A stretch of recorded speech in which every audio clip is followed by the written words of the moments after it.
Now we're going to move on to module 2 of our workshop, which is focusing on incentives and achievements or work-based learning related awards in agricultural education.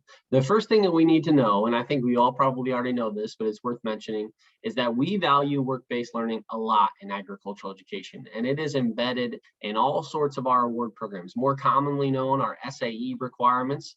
Think of proficiency awards or agri-science fair, or even achieving degrees in the FFA. All of these have different requirements for work-based learning.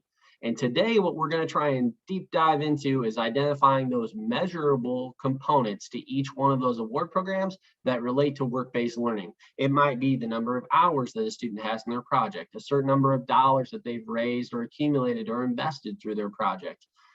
Depending on the award, it's going to be different each time, but it's important that we know what those measurable benchmarks are. That way we can help our students achieve them as they go throughout their agricultural education experience. So that's what this activity is about.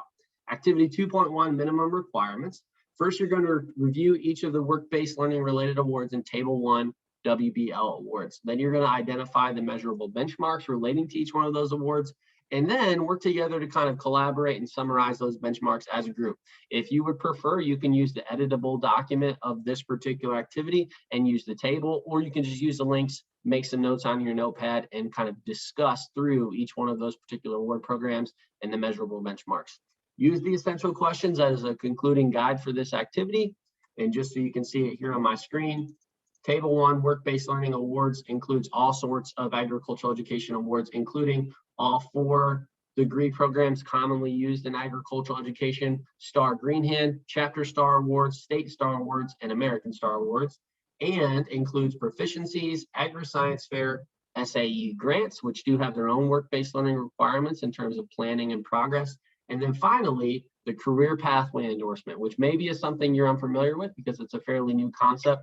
But if you explore the website, essentially students can earn an endorsement on their high school transcript that says they are certified in a particular pathway or in agriculture, food, and natural resources in general. And as a component of that program, there are some work-based learning requirements.